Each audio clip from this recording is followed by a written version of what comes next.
নমস্কার, CNN 24 চ্যানেলে আমি মৌটুসী আপনাদের সবাইকে স্বাগত জানাচ্ছি। প্রথমেই সংবাদ শিরোনাম। আগামী 28 এপ্রিল অসমে আসছেন প্রধানমন্ত্রী নরেন্দ্র মোদী। এই সফরে ক্যান্সার হাসপাতাল সহ একাধিক প্রকল্প উদ্বোধন।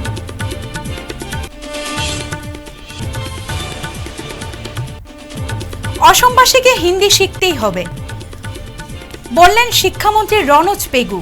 রাজ্য জুড়ে তীব্র প্রতিক্রিয়া।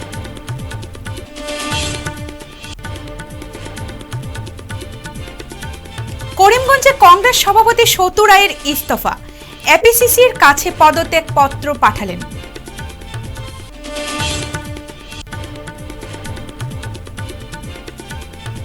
রহিমের দোকান এলাকায় নিয়ন্ত্রণ হারিয়ে গাড়ি খাদে, আহত 2। এবারে সংবাদ বিস্তারিত। আগামী 28 এপ্রিল অসমে আসছেন প্রধানমন্ত্রী নরেন্দ্র মোদী। এই সফরে 60টি নতুন ক্যান্সার হাসপাতালের উদ্বোধন সহ বেশ কিছু সরকারি প্রকল্পের উদ্বোধন ও শিলান্যাস করবেন তিনি। সরকারি সূত্র অনুযায়ী বিহুর উপহার হিসেবে এদিন প্রধানমন্ত্রী বরপেটা, ডিব্রুগড়, জোরহাট, লক্ষ্মীমপুর, মঙ্গলদৈ, তেজপুর এবং কোকড়াঝাড়ের 7টি ক্যান্সার হাসপাতালের উদ্বোধন করবেন। একই সঙ্গে আরও 7টি ক্যান্সার হাসপাতালের শিলান্যাসও করবেন তিনি। এর মধ্যে রয়েছে তিনসুকিয়া, শিবসাগর, গোলাঘাট, নগাঁও, নলবাড়ি, ধুবড়ী ও গোয়ালপাড়া। এছাড়া আগামী বছর গুয়াহাটি, শিলচর এবং ডিফুর ক্যান্সার হাসপাতালগুলির কাজকর্ম শেষ হবে বলে সাংবাদিক সম্মেলনে জানান স্বাস্থ্যমন্ত্রী কেশব মহন্ত।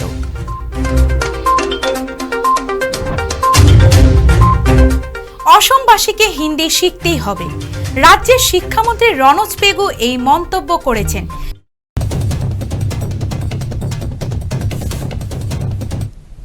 ভাষা আজিৰ তাৰিখত এটা স্কিল, ভাষা জনাটো বহুত ভাল আৰু হিন্দী ভাষা শিক্ষণৰ ক্ষেত্ৰত আমি যথেষ্ট পিছ পৰি আছোঁ। তাৰ কাৰণে ক্ষতি বেলেগৰ নহয়, ক্ষতি আমাৰ কাৰণে হৈছে। আজি যেতিয়া আমি জব মাৰ্কেট বুলি কওঁ, গোটেই ভাৰতবৰ্ষখনক আমি জব মাৰ্কেট কৰিব লাগিব। অকল অসমখনক আমি জব মাৰ্কেট কৰি ৰাখিলে আমি আমাৰ নিবনুৱা সমস্যা সমাধান কৰিব নোৱাৰোঁ। বাহিৰৰ ৰাজ্যৰ মানুহ আহি যদি ইয়াত চাকৰি কৰিব পাৰে, আমি বাহিৰত গৈ কিয় চাকৰি কৰিব নোৱাৰোঁ? আমি বাহিৰত গৈ পেলাই আমি কেৱল দক্ষিণ ভাৰতৰ কেইটামান আমি ফ'ৰ্থ গ্ৰেড চাকৰি আশা কৰিলে নহ'ব। আমি গুজৰাটত, মধ্যপ্ৰদেশত, উত্তৰ প্ৰদেশত, দিল্লীত আমি চাকৰি কৰিব পাৰিব লাগিব। সেইখন জব মাৰ্কেটত আমি সোমাব লাগিব আৰু সেই জব মাৰ্কেটখনত সোমাবলৈ হ'লে লেংগুৱেজ স্কিলটো আমাক লাগিব। কিন্তু ইয়াত কোনো বাধ্যতামূলকৰ কথা নহয়। আমাৰ যি পাঠ্যক্ৰম আছে, পাঠ্যক্ৰম সাল সলনি কৰাৰ কোনো পৰামৰ্শ বা নিৰ্দেশনা অহা নাই। কিন্তু মই এইটো কওঁ যে লেংগুৱেজ ইজ স্কিল আৰু হিন্দী লেংগুৱেজ এটা ভাৰতবৰ্ষৰ এখন বিশাল ভাৰতবৰ্ষত প্ৰচলিত। গতিকে এই লেংগুৱেজ স্কিলটো আমি শিকিব লাগে। মইতো আমাৰ যিখন মহাত্মা গান্ধী ইণ্টাৰনেশ্যনেল হিন্দী ইউনিভাৰ্চিটি আছে, চেণ্ট্ৰেল ইউনিভাৰ্চিটি, তেওঁলোকক মই য'ত হিন্দী ভাষাতে শিক্ষণ হয়, হিন্দী মাধ্যম তাত। গতিকে সেই ইউনিভাৰ্চিটিখনক অসমত এটা কেম্পাছ খুলিবৰ কাৰণেও মই অনুৰোধ জনাইছোঁ। হিন্দী শিক্ষকৰ পদ খালী হৈ আছে, গতিকে তাৰ কাৰণে কেৱল এতিয়া বিদ্যালয়টো খালী হৈ আছে। গতিকে ৰাষ্ট্ৰভাষা প্ৰচাৰ সমিতিৰ তেওঁলোকৰ সেই চাৰ্টিফিকেটখন নহয়, আমাক ডিগ্ৰী লাগে।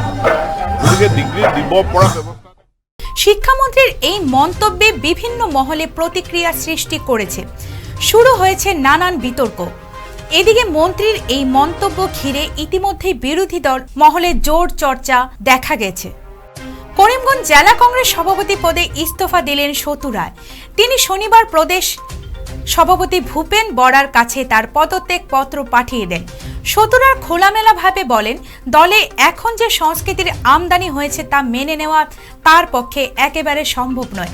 আগামী দিনে কংগ্রেসের অবস্থা আরও করুণ হবে বলে আশঙ্কা তার। দলের এই সংকটের সময়ে পদ ছাড়তে বাধ্য হয়েছেন বলে আক্ষেপ প্রকাশ করেন সত্তরোত্তর সতু রায়। তিনি অবশ্য দলের প্রাথমিক সদস্য পদ ছাড়েননি, মূলত কাজিয়া সংস্কৃতির কথা উল্লেখ করে দল ছেড়ে দিয়েছেন করিমগঞ্জ জেলার সভাপতি সতু রায়। ইস্তফা দিয়েছি। কেন ইস্তফা দিলেন? দীর্ঘ বছর আপনি কংগ্রেসের সঙ্গে যুক্ত ছিলেন। অত্যন্ত বেদনার্ত হৃদয়ে, অভিমান আহত হয়ে এই দুর্যোগপূর্ণ মুহূর্তেও আমি পদত্যাগ করেছি। আমার ইচ্ছা ছিল না যে এইভাবে পালিয়ে যাওয়ার, কিন্তু পরিস্থিতি আমাকে বাধ্য করেছে আত্মসম্মান রক্ষার্থে আমি পদত্যাগ করার সিদ্ধান্ত গ্রহণ করেছি এবং পদত্যাগপত্র পাঠিয়েও দিয়েছি। আত্মসম্মান মানে কি আপনাকে কেউ গালিগালাজ করেছিল এরকম কিছু? না, শৃঙ্খলা দলের সম্পদ। শৃঙ্খলা যদি দলে না থাকে তাহলে এই দল কখনো সমৃদ্ধিশালী হতে পারে না, এই দল কখনো বেশি দিন জনতার দরবারে টিকে থাকতে পারে না, এটা সম্পদহীন হয়ে পড়ে দল। এরই পরিপ্রেক্ষিতে সারা আসামে, শুধু শিলচর করিমগঞ্জে নয়, সারা আসামে শৃঙ্খলাহীনতা চলছে। আমি আমার জেলা স্তরে এই শৃঙ্খলা ফিরিয়ে আনার জন্য একটি কঠিন সিদ্ধান্ত নিয়েছিলাম এবং subject to the approval of the APCC আমি এই আমার সিদ্ধান্তটি পাঠিয়েছিলাম, কিন্তু দেখা যায় যে ঊর্ধ্বতন কর্তৃপক্ষ অর্থাৎ এপিসিসি আমার এই সিদ্ধান্তকে বাতিল করে দিয়েছে। এতে আমি মর্মাহত হয়ে, দুঃখিত হয়ে, এই দুর্যোগপূর্ণ সময়ে আমার পালিয়ে যাওয়া উচিত নয় ভেবেও নিজে আত্মসম্মান রক্ষার্থে দলের কাছে, দলের ঊর্ধ্বতন বলতে আমার কোনো মূল্য নেই এবং দীর্ঘ 15 বছর আমি সভাপতি ছিলাম। এই 15 বছর সময়কালের মধ্যে কোনো দিন আমাকে এই ধরনের হ্যারাসমেন্টের মুখোমুখি হতে হয়নি, আজ যেভাবে আমি মুখোমুখি হয়েছি। না, এটা কি কংগ্রেস অফিসের ঘটনা বলছেন নাকি অন্য কিছু? না, কোনো কংগ্রেস অফিসের ঘটনা নয়, এটা অন্য একটা ঘটনা। আমি একটা সিদ্ধান্ত নিয়েছিলাম। দল যদি আপনার অ্যাকসেপ্ট না করে তাহলে? দল অ্যাকসেপ্ট করবে। শিলচর আইজল জাতীয় সড়কের রহিমের দোকান এলাকায় ভয়াবহ দুর্ঘটনা সংঘটিত হয়েছে। শুক্রবার রাত 12টা নাগাদ এই ঘটনাটি ঘটে। স্থানীয় সূত্রে জানা যায়, শিলচর দিক থেকে দ্রুত গতিতে আসা নেক্সাস সিয়াজ নামের অত্যাধুনিক গাড়ি রহিমের দোকানের সেতুতে ওঠার আগে নিয়ন্ত্রণ হারিয়ে উড়ে গিয়ে খাদে পড়ে যায়। এতে 2 যুবক গুরুতর আহত হয়েছেন। শামীম মজুমদার গুরুতর আহত হয়েছেন, তার মুখে ও পায়ে আঘাত লেগেছে। আহত হয়েছেন চালকের আসনে থাকা গাড়ির মালিক শনি মজুমদার। এছাড়া গাড়িতে সুমন নামে এক যুবক অল্প বিস্তর আহত হলেও তিনি পালিয়ে যান। বাকি দুজনকে উদ্ধার করে স্থানীয়রা শিলচর মেডিকেল কলেজে হাসপাতালে পাঠিয়ে দেন। আহতরা সোনাবাড়ি ঘাটের বাসিন্দা বলে জানা যায়। অসমীয়া ভাষীকে হিন্দি শিখতেই হবে। রাজ্যের বেশিরভাগ লোকই হিন্দি জানেন না। শিক্ষামন্ত্রী বলেন, রনজ পেগুর এই মন্তব্যের তীব্র প্রতিবাদ জানিয়েছে আশু।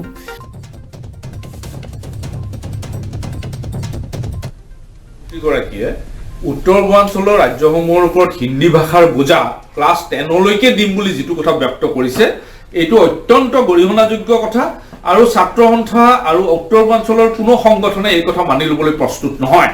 ছাত্ৰ সন্থাৰ স্পষ্ট কথা যে আমি অসমত, বিশেষকৈ অসমৰ স্কুলসমূহত আমি ইতিমধ্যে ক্লাছ 8লৈকে হিন্দী আমি বাধ্যতামূলকভাৱে শিকি আছো। ৰাষ্ট্ৰীয় শিক্ষানীতিৰ আধাৰতে আমি হিন্দী আগতে ক্লাছ 7লৈকে শিকিছিলোঁ, এতিয়া 8লৈকে শিকি আছো। এতিয়া 9-10ত কোনোবাই যদি ইচ্ছা কৰে তেতিয়াহ'লে হিন্দী পঢ়িব পাৰে, কিন্তু তেওঁলোকে যদি বাধ্যতামূলকভাৱে আন প্ৰদেশ এখনৰ ভাষা ইয়াত জাপি দিব বিচাৰে তেতিয়াহ'লে কোনো কাৰণ মানি লোৱা নহয়। অসমৰ মানুহে ইয়াত প্ৰতিবাদ কৰিব আৰু উত্তৰ পূৰ্বাঞ্চল যদি ইয়াৰ প্ৰতিবাদ হ'ব। উত্তৰ পূৰ্বাঞ্চলৰ কেইবাখনো ষ্টেটত মূল ভাষা হিচাপে তেওঁলোকে ইংৰাজীকে গ্ৰহণ কৰি আহিছে। আমাৰ অসমৰ 2খন জিলাত ইতিমধ্যে ইংৰাজীকে আমি তেওঁলোকে মূল ভাষা হিচাপে গ্ৰহণ কৰি আহিছে। গতিকে স্পষ্ট কথা যে হিন্দী ইতিমধ্যে আমি ক্লাছ 8লৈকে অধ্যয়ন কৰি আছো, ইয়াত কোনো বাধা নহয়। শনিবার সকালে শিক্ষামন্ত্রী সাংবাদিক সম্মেলনের পরই ফের সাংবাদিক সম্মেলন ডাকেন ছাত্র সংস্থা আশুর কেন্দ্রীয় সভাপতি দীপঙ্কর নাথ।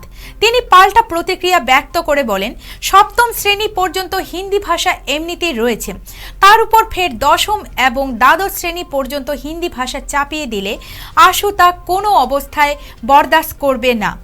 এসব নিয়ম নীতি করলে রাজ্যব্যাপী আন্দোলনে নামতে বাধ্য হবে আশু হুমকি দেন। এদিকে হিন্দি ভাষা শিক্ষা নিয়ে শিক্ষামন্ত্রীর বক্তব্যকে ঘিরে বিরোধীদের প্রতিক্রিয়া ব্যাপারে স্পষ্টীকরণ দিলেন মুখ্যমন্ত্রী ডক্টর হিমন্ত বিশ্ব শর্মা। তিনি বলেন, অসমীয়া ভাষার স্থান নেবে না হিন্দি, ভাষা শিক্ষা খুবই ভালো। কেন্দ্রীয় স্বরাষ্ট্রমন্ত্রী অমিত শাহ হিন্দি ভাষা জোর করে চাপানোর কথা বলেননি। এই বিষয়ে ভাৰত চৰকাৰে অসম চৰকাৰক কোনো নিৰ্দেশ দিয়া নাই আৰু অসমত অসমীয়াটো মাতৃভাষা।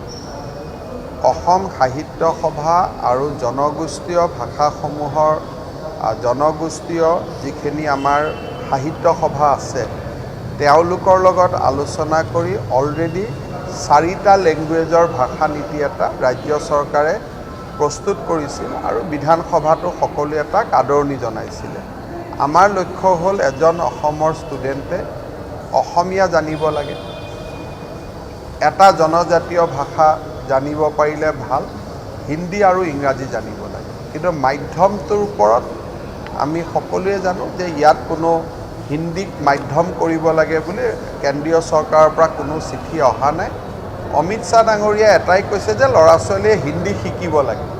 এইটোতো আমিও বিচাৰোঁ যে হিন্দী শিকিব লাগে, ইংৰাজী শিকিব লাগে, কিন্তু তেওঁ এইটো কোৱা নাই যে অসমীয়া শিকা বন্ধ কৰি হিন্দী শিকিব লাগে। সেইকাৰণে কথাটো ৰাতিপুৱাৰ পৰা এটা ভুল ব্যাখ্যা চলি আছে। মাতৃভাষাৰ পিছত তেওঁ কৈছে যে এজন ল'ৰা ছোৱালীয়ে নিজৰ মাতৃভাষা ভাল কৰি জনা বুজাৰ পিছত হিন্দী জানিব লাগে, যাতে দিল্লী, উত্তৰ প্ৰদেশ, মহাৰাষ্ট্ৰৰ চৰকাৰী চাকৰি, বেচৰকাৰী চাকৰি, শিক্ষানুষ্ঠানত গৈ ভাল কৰি কথা বতৰা পাতিব পাৰে, সুবিধা পাব পাৰে। তেনেকৈ ময়ো সভা সমিতিয়ে কৈ থাকোঁ যে এজন ল'ৰাই অসমীয়া জনাৰ পিছত ইংৰাজী জানিলে ভাল, ল'ৰা ছোৱালী আৰু আগুৱাই যাব পাৰে। গতিকে ইয়াততো কোনো বিতৰ্কৰ স্থান নাই। কোনো বাধ্যতামূলক নহয়, আনকি অপশ্যনেল কৰিব লাগে বুলিও এখন চিঠি অহা নাই। বাধ্যতামূলকটো দূৰ দূৰণিৰ কথা। কিন্তু আমাৰ ইয়াত যিটো অসম সাহিত্য সভা আৰু জনগোষ্ঠীয় ভাষা সাহিত্য সভাসমূহৰ লগত সিদ্ধাৰ্থ ভট্টাচাৰ্যী থাকোঁতে যিটো ভাষাৰ ওপৰত যিটো নীতি প্ৰস্তুত কৰা হৈছে, তাত এটা ষ্টুডেণ্টে 4টা ভাষা জানক সেই ধৰণে এটা নীতি প্ৰস্তুত কৰা হৈছে। কিন্তু বড়ো সাহিত্য সভাৰ আপত্তিৰ কাৰণে এতিয়ালৈকে আমি নীতিটো ঘোষণা কৰা নাই।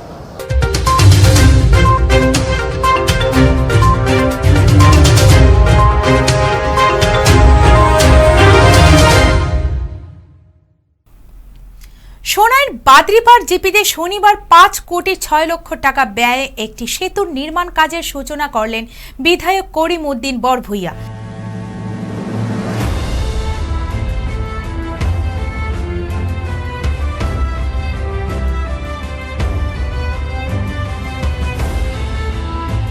ফলক উন্মোচনের মাধ্যমে জিপির নয়াগ্রামে বাদরি নালার উপর নতুন সেতুর নির্মাণ কাজের সূচনা করেন বিধায়ক।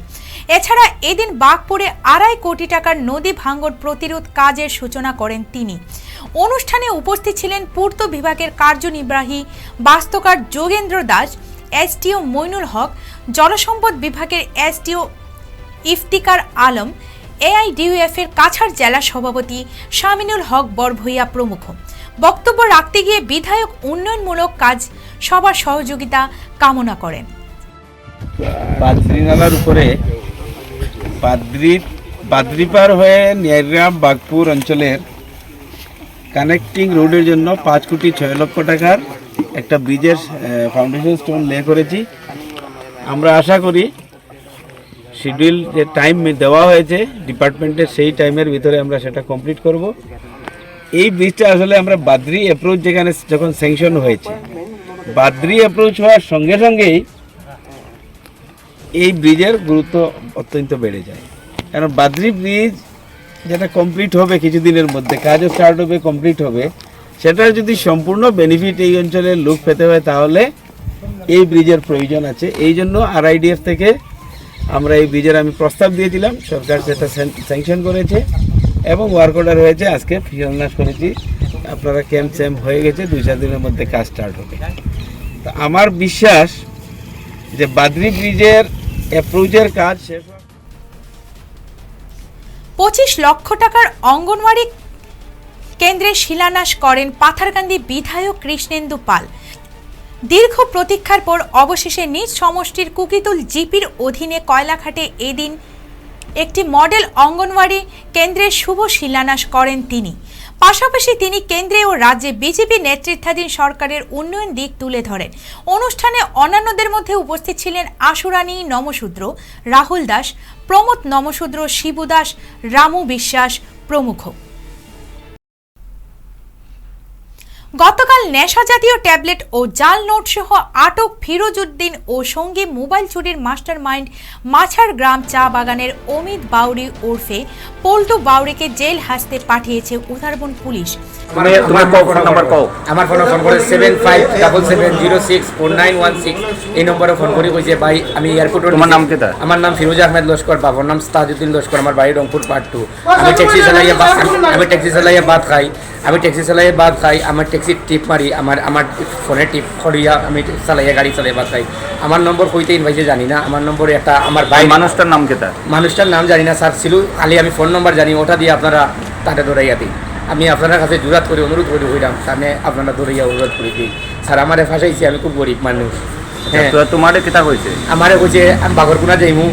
কোন বাগরকুনা? এয়ারপোর্টের নিচে বাগরকুনা আছে, খাসপুর বাগরকুনা যাইমু। এখানে বিচার একটা করিয়া আমি জিনিসগুলো কোন সময় ঢুকাই যাও? হ্যাঁ 4.5 মাইল যখন তার বাড়ির সামনে আমার কাছে ফোন করিয়াও আমারে আবার ফোন করছে। তার বাসা থেকে 4.5 মাইল।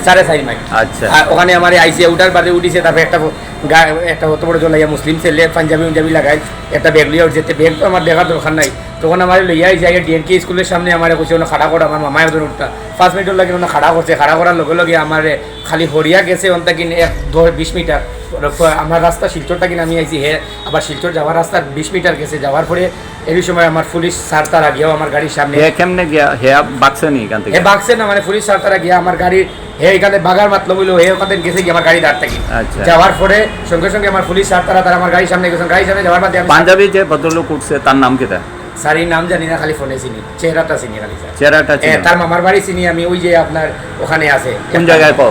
এই যে নেপটিভে রাখে স্যার। আমি কালকে মানে লাটিগ্রামের এখানে। লাটিগ্রামের এখানে আমি স্যার কালকে কইছিলাম আমি স্যার তারা, তবে স্যার তারা আমার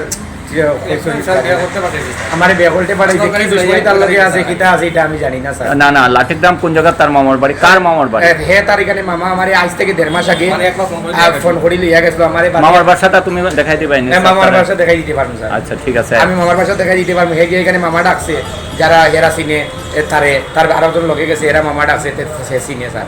চিনে আবার তার মোবাইল থেকে স্যার টেপ বললি আমি মোবাইল নাম্বারটা কও। হে মোবাইল নাম্বার দেয় না, আমার মোবাইল নাম্বারটা না। না তোমার মোবাইল নাম্বার না, তার মোবাইল লাগে। আমার যে নম্বরে প্রথম দিন ফোন করছে 7577064916, মানে WhatsApp তে ফোন করছে। WhatsApp এই WhatsApp না কি এটা জানি না স্যার, মানে হে কইতে পাইছে কইতে কি না এটা জানি না।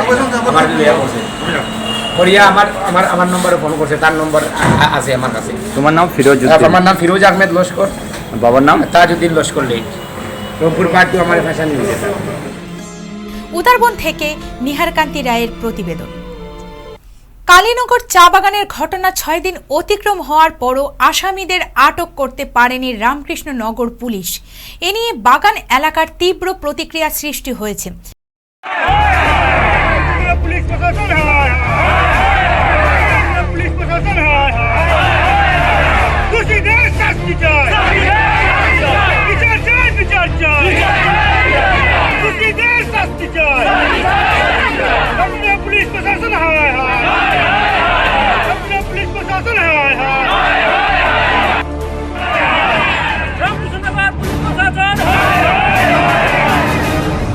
এরই পরিপ্রেক্ষিতে শনিবার কালীনগর চা বাগানের 4 নং সেকশনের কয়লাকাত ওজন ঘরে এক প্রতিবাদী সভায় সামিল হন বাগান শ্রমিকরা।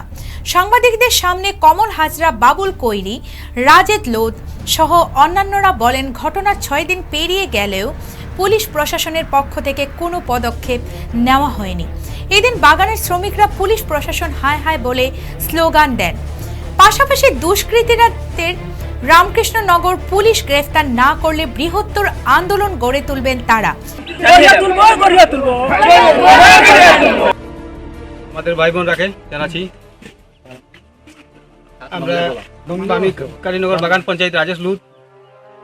আমরা জায়গা নিয়ে একটা সমস্যা, কালীনগর বাগানের যে জায়গা প্রদীপ দুসাদের সামনে যে জায়গা, আমরা এখানে আমরা 3টা বাগান কোয়ার্টার বানানো হয়েছে। বাগান কোয়ার্টার বানানো হওয়ার পরে এখানে তারা আমাদের কামলাকে দা নিয়ে দৌড়াইয়া দিয়েছে। এরপরে আমরা কাছে আসে আমাদেরকে প্রতিবাদ করে আমরা কামলা যেখানে গেছিলাম ভোট দেওয়ার জন্য, আমরা খেতে দাও নিয়ে দৌড়াদৌড়ি করেছি। এরপরে আমরা শ্রমিককে নিয়ে যারা কাজও ছিল তারাকে নিয়ে এখানে আমরা যাই সমাধানের জন্য যাওয়ার সময় তারা হঠাৎ কোনো প্রশাসন নেই, কোনো এমএলএ নেই, কেউ নেই আমাদেরকে। এর পক্ষে আমরা বাগান পঞ্চায়েত 2 জনকে, আমরা স্টাফ 2 জনকে তারা হ্যারাসমেন্ট করে। এর পক্ষে কেউ আসে আমাদেরকে জিজ্ঞাসা করে নেই। আচ্ছা, এখন আপনারা কি চাইছেন? আমরা সেই বিচার চাই যে আমরা বাপ মা বোনরাকে যে এই যে হত্যা করেছে, আমরা এই বিচারটা চাই। কিসের জন্য এই হত্যাটা করে? কেউ আইসে না স্যার, কেউ আইসে না আমরা ঘরে। ওই যে ঘটনাটা আমার যে মারছে তা বিচার চাই আমরা। চন্দানুনিয়া ইয়ে কি আপনি যে আপনার সাথে কেউ দেখা করছেন কোনো প্রতিনিধি? না না, কেউ দেখে কোনো জীবী সভানেত্রী আইছে না? না স্যার, কেউ আইসে বিধায়কের তরফ থেকে কেউ আইসেনি? না, কেউ না। এমনি কোনো মানে ফোনে আপনারা কোনো হুমকি দিয়েছেনি কেউ? না না। আমার নাম হলো জমিরুদ্দিন, আমি কালীনগর বাগানের একজন স্টাফ। আমার দুঃখ হইল ওটা আমাদের যে শ্রমিকে মা বোন যে মাইর খাইছে, খাওয়ার পরে প্রশাসনও আমরা মকদ্দমা করা হয়েছে, উল্টা আমরা অ্যাকশন আই হয়েছে যে আমরা ম্যানেজমেন্ট থেকে বা স্টাফের বাবুরারে ধরিয়ে নেওয়া হয়ে গেছে, কিন্তু দুষ্কৃতীরারে এখন পর্যন্ত কোনো খবর হয়। রামকৃষ্ণনগর থেকে গৌতম সরকারের প্রতিবেদন।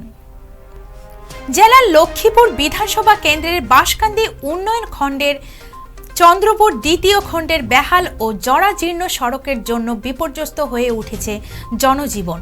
বলতে গেলে 1991 সাল থেকে উন্নয়ন থেকে বঞ্চিত স্থানীয় জনগণ।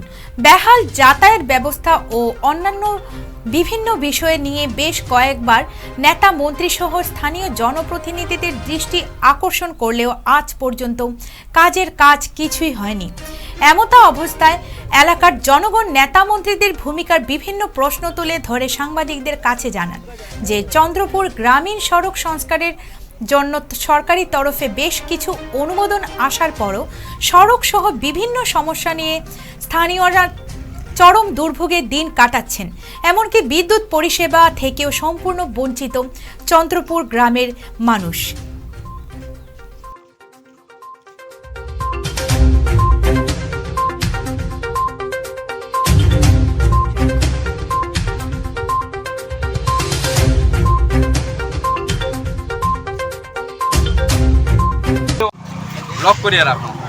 সারা দেশে যেভাবে রাস্তার কাজ হইতেছে, আমরা এত অঞ্চলে আমরা এই রাস্তার কাজও আগামীতে হইতো যদি একান্ত যদি এই রাস্তা ইলেকশন মারফত সময় মতো যদি না হয়, তাহলে আমরা এই পুরান বাজারে আমরা দন্যা বসবো। খুলনা বাজারে আমরা এত অঞ্চলের লোক লইয়া আমরা দন্যায় বসবো। আর যদি আমরা এটা সফল আপনার সরকার মহোদয়রা হইতেছি, তাড়াতাড়ি আমরা এটা সফল করার লাগি চেষ্টা করিয়া করবে। দুর্গাপূজার মতো তেমন চাকচিক্য জাঁকজমক না হলেও শাস্ত্রীয় বিধি ও ধর্মীয় আচার আচরণ মেনেই বাসন্তী দেবী পূজিতা হচ্ছেন উধারবন্দের ঐতিহ্যবাহী কাঁচাকান্তি মায়ের মন্দিরে। উজানগ্রাম দুর্গা মণ্ডপ, মহাদেব বাড়ি ও প্রায় শতাধিক বছরের পুরনো বজ্রবাবুর বাড়িতে কাঁচাকান্তি সেবা সমিতির সম্পাদক অংশুমান দত্ত বলেন, 2 বছর অতিমারির পর এবারের পুজো জনসাধারণের মধ্যে দ্বিগুণ উৎসাহ দেখা যাচ্ছে। 2 বছরের আনন্দের খামতিটুকু এবার পুষিয়ে নিতে চাইছেন। উধারবন্দে বাসন্তী পুজো হতো কেবল বজ্রবাবুর বাড়িতে। 100 বছরের পুরনো উধারবন্দের পারিবারিক বাসন্তী পূজার বজ্রবাবুর বাড়ির পুজো। সে সময় উধারবন্দে একটি বাসন্তী পুজো হতো। উধারবন্দ থেকে নিহারকান্তি রায়ের প্রতিবেদন। তো সেই পুজো ব্রজবাবুর বাড়ি নামেই পরিচিত। সেই বাসন্তী মা পূজিতা হচ্ছেন এবারও। তো সেই প্রাগ ইতিহাস জানতে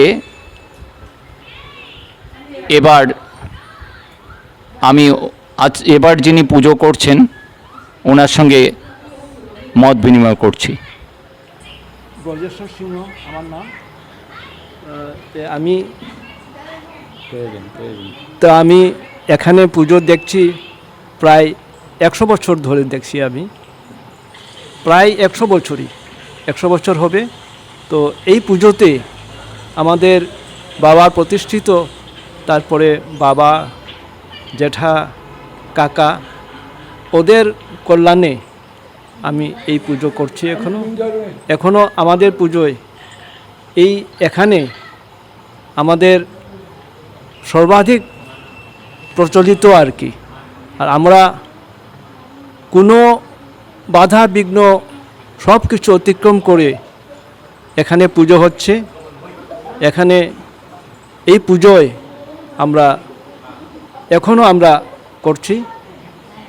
তো আপনাদের আশীর্বাদে সবার কল্যাণ হোক, সবার কল্যাণ কামনায় আমরা এই পুজো করছি। কাঁচাকান্তি মায়ের বাড়িতে 30-32 বছর থেকে দুর্গাপূজার সাথে সাথে বাসন্তী পূজাও অনুষ্ঠিত হয়ে আসছে।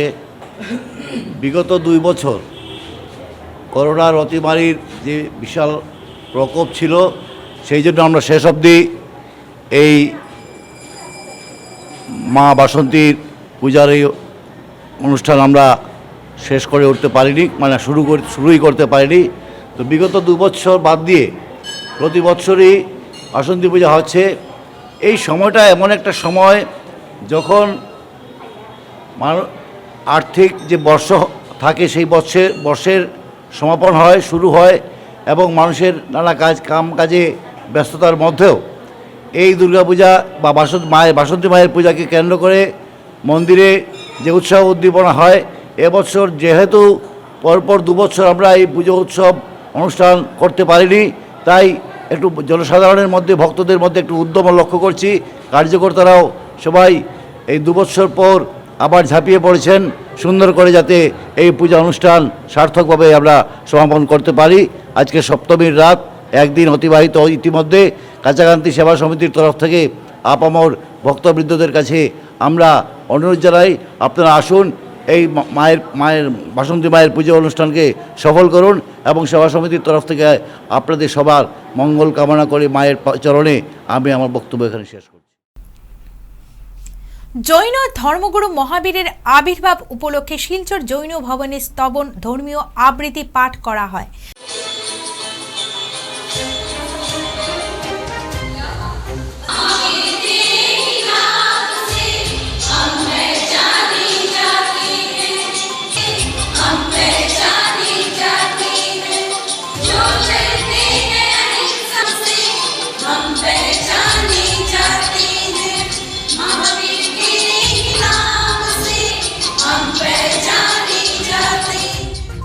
স্থানীয় 14 এপ্রিল মহাবীর জয়ন্তী।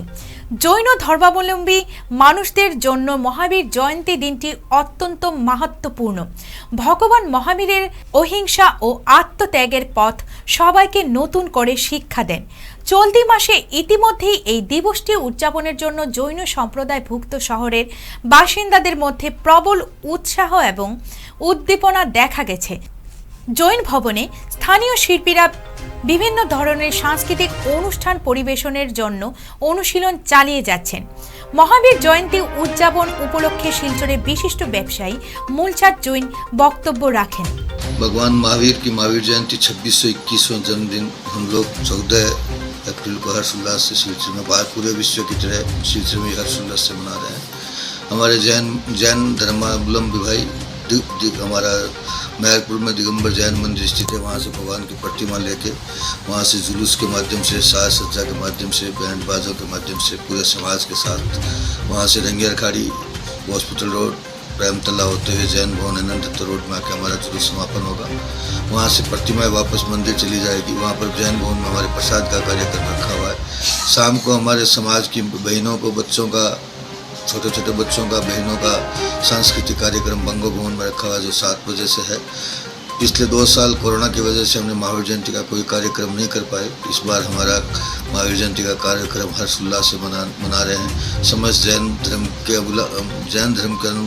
अनुयायी को छोड़ के भी हम समस्त बराकवासी से निवेदन करते हैं वो हमारा सांस्कृतिक कार्यक्रम देखने बंगो भवन में जरूर आए और बच्चों का कार्यक्रम देख के उत्साह बढ़ाए और हमारे सांस्कृतिक कार्यक्रम में भाग। শিলচর শহরে ভবঘুরে অনাথ অবুঝ মানসিক ভারসাম্য হারানোদের জন্য আশ্রয়স্থল হয়ে উঠেছেন সুবীর ধর এবং তার বন্ধুরা। এই সকল লোকদের খাদ্য যোগানো থেকে শুরু করে তাদের পরিচর্যা এবং শেষ যাত্রায় তাদের অন্তর্দৃষ্টি ক্রিয়াতেও পিছপা নন তারা।